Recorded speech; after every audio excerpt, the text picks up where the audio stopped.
एका 75 वर्षाच्या वृद्धाला हॉस्पिटलच्या बाहेर मारहाण होते. ते जमिनीवर कोसळतात. त्यांचा पाय फ्रॅक्चर होतो. त्यांची पत्नी मदतीसाठी ओरडत असते. घटनेचा व्हिडिओ सोशल मीडियावर व्हायरल होतो आणि काही तासातच प्रकरण थेट उपमुख्यमंत्र्यांपर्यंत पोहोचतं. परंतु सगळ्यात धक्कादायक गोष्ट कोणती आहे माहिती आहे का? या संपूर्ण वादाची सुरुवात झाली होती एका साध्या वाक्यापासून: कृपया सार्वजनिक ठिकाणी थुंकू नका. आता प्रश्न असा आहे, फक्त एवढं सांगितल्यावर एवढा मोठा वाद कसा झाला? त्या वृद्धासोबत नेमकं काय घडलं? आरोपी कोण आहे? शिवसेना शिंदे गटाचे कार्यकर्ते या प्रकरणात कसे आले? आणि या संपूर्ण घटनेने महाराष्ट्रासमोर कोणते मोठे प्रश्न उभे केले आहेत? चला, संपूर्ण प्रकरण समजून घेऊया आजच्या या व्हिडिओमध्ये. आजच्या बातमीचे लेखक आहे विशाल दुबे. तर मित्रांनो, या संपूर्ण वादाची सुरुवात नेमकी कुठून झाली? ही घटना ठाणे पश्चिम भागातील ज्युपिटर हॉस्पिटल परिसरात घडल्याचं सांगितलं जात आहे. पीडित आहेत 75 ते 76 वर्षाचे सरोज दस्तूर. ते पारशी समाजातील ज्येष्ठ नागरिक आहेत. घटनेच्या दिवशी ते आपल्या पत्नी राधिका दस्तूर यांच्यासोबत संध्याकाळी फेरफटका मारण्यासाठी बाहेर पडले होते. सगळं अगदी सामान्य होतं, परंतु काही मिनिटातच परिस्थिती पूर्णपणे बदलली. विविध वृत्तांनुसार तिथे उभा असलेला एक ओला ॲप आधारित चालक वारंवार गुळण्या करून सार्वजनिक ठिकाणी थुंकत होता. हे पाहून सरोज दस्तूर यांनी त्याला तसं करू नका अशी सूचना दिली. आता इथे एक प्रश्न पडतो, ही सूचना एवढी मोठी गोष्ट होती का? सामान्यतः नाही, कारण सार्वजनिक स्वच्छतेबद्दल बोलणं हे कोणत्याही जबाबदार नागरिकाचं कर्तव्यच मानलं जातं. परंतु इथून पुढे परिस्थिती वेगाने बिघडत गेली आणि पुढच्या काही मिनिटात नेमकं काय घडलं? विविध अहवालांनुसार चालक संतापला. दोघांमध्ये शाब्दिक वाद सुरू झाला.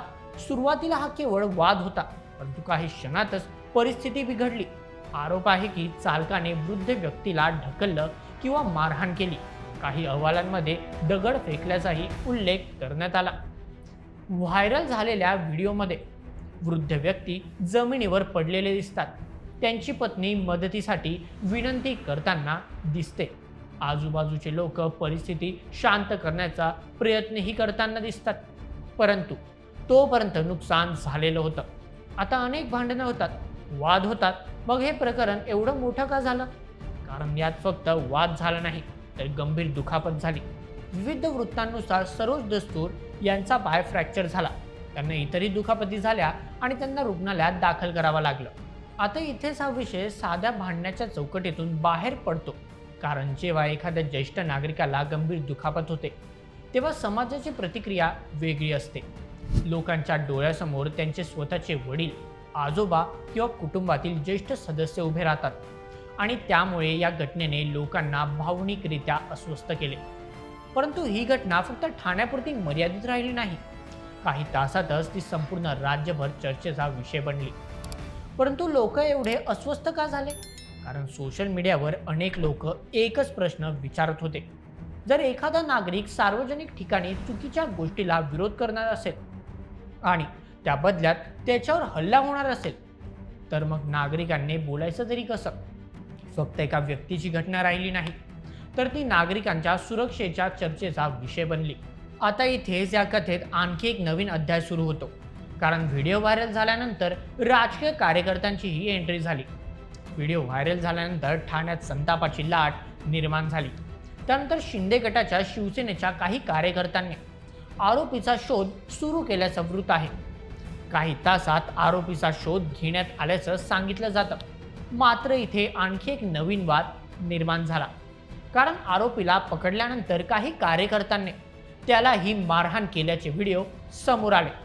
नंतर आरोपीला पोलिसांच्या ताब्यात देण्यात आलं आणि इथून या प्रकरणाने आणखी एक वेगळं वळण घेतलं. मात्र इथे एक वेगळाच प्रश्न निर्माण झाला.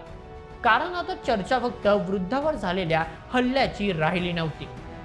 प्रश्न होता, आरोपीला शिक्षा कोण देणार? कायदा की संतप्त लोक? एका बाजूला लोक म्हणत होते की आरोपीला तात्काळ पकडलं गेलं, तर दुसऱ्या बाजूला काही जण म्हणत होते की न्यायालयीन प्रक्रिया पूर्ण होण्याआधी कोणालाही शिक्षा देण्याचा अधिकार कुणालाच नाही. आणि त्यामुळे या प्रकरणात दोन वेगवेगळ्या चर्चा सुरू झाल्या. पहिली, वृद्धावर झालेली मारहाण आणि दुसरी, आरोपीवर झालेली मारहाण. प्रकरण दिवसेंदिवस गाजत होतं. सोशल मीडियावर चर्चा वाढत होती आणि याच पार्श्वभूमीवर सरकारलाही यात लक्ष घालावं लागलं. प्रकरणाची गंभीरता वाढत असल्याचं पाहून उपमुख्यमंत्री एकनाथ शिंदे यांनी यात लक्ष घातल्याचं वृत्त आहे. पोलिसांना कठोर कारवाई करण्याच्या सूचना देण्यात आल्याचं सांगितलं जात आहे. त्याला फ्रॅक्चर केला, त्याच्यावर 307 कलम दाखल करून टाका इमिजिएट. म्हणजे परत कोणी अरे त्याच्या मिसेसच्या समोर तो मारतोय आणि कचरा का टाकला म्हणून विचारलं म्हणून हा तुमको नको हा नाही त्याला बरोबर त्याच्यावर 307 कलम करून टाका. कारण कसं आहे, असं परत बघा तो बिचारा, मी बघतोय त्याचा व्हिडिओ आणि त्याच्या मिसेसच्या समोर दोन्ही सिनियर सिटीजन आहेत.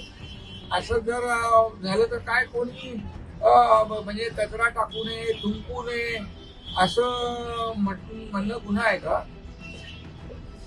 आणि त्याच्या हातात काहीतरी वरून काहीतरी घेत होता, याला दगड बिगड मारला असता तर तो मेला असता ना. तर ते अटेम्प्ट टू मर्डर करायला लावून टाका त्याच्यावर.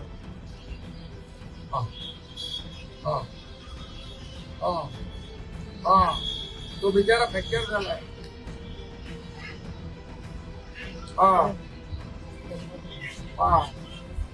तर तो कारण जर गंभीर दुखापती आणि इतर आरोप तपासात सिद्ध झाले तर हे प्रकरण साध्या वादाच्या पलीकडे जाऊ शकतं.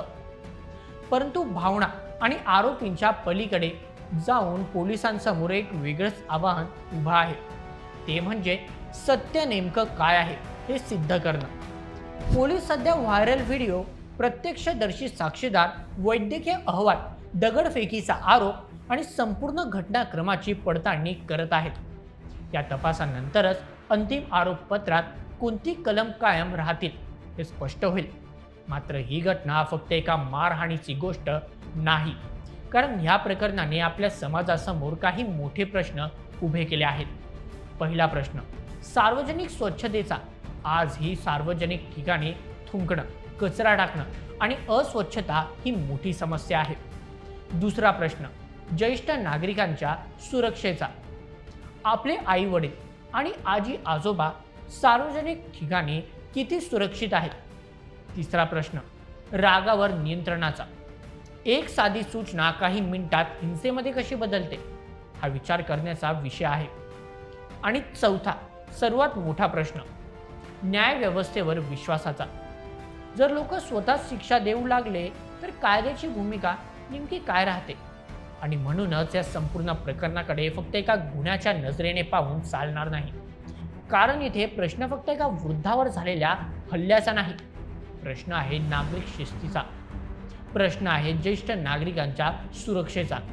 प्रश्न आहे वाढत्या असहिष्णुतेचा. आणि प्रश्न आहे कायद्यावर असलेल्या विश्वासाचा. सुरुवात एका साध्या सूचनेने झाली. वाद झाला, वाद हिंसेमध्ये बदलला. एक ज्येष्ठ नागरिक जखमी झाला. नंतर आरोपीलाही मारहाण झाली आणि आता संपूर्ण प्रकरण पोलीस तपासत आहे. परंतु या घटनेने आपल्या सगळ्यांसमोर एक मोठा प्रश्न ठेवला आहे. जर एखादा नागरिक चुकीच्या गोष्टीला विरोध करणार नसेल तर समाज चालणार कसा. आणि जर विरोध केल्यावर हिंसा होणार असेल तर सुरक्षित कोण. या प्रकरणाचा तपास सुरू आहे. मित्रांनो, या संपूर्ण प्रकरणावर तुमचा काय मत. तुम्हाला काय वाटतं. ज्येष्ठ नागरिकाला झालेली मारहाण आणि त्या चालकाला झालेली मारहाण, या दोघी मारहाणी बरोबर होत्या की चुकीच्या. या दोघी गोष्टी बोलण्याने सुधरू शकल्या असत्या का. तुमच्या मत आम्हाला कमेंटमध्ये नक्की सांगा. आणि अशाच व्हिडिओसाठी सबस्क्राईब करा बोल एम एच आपल्या यूट्यूब चॅनलला. धन्यवाद.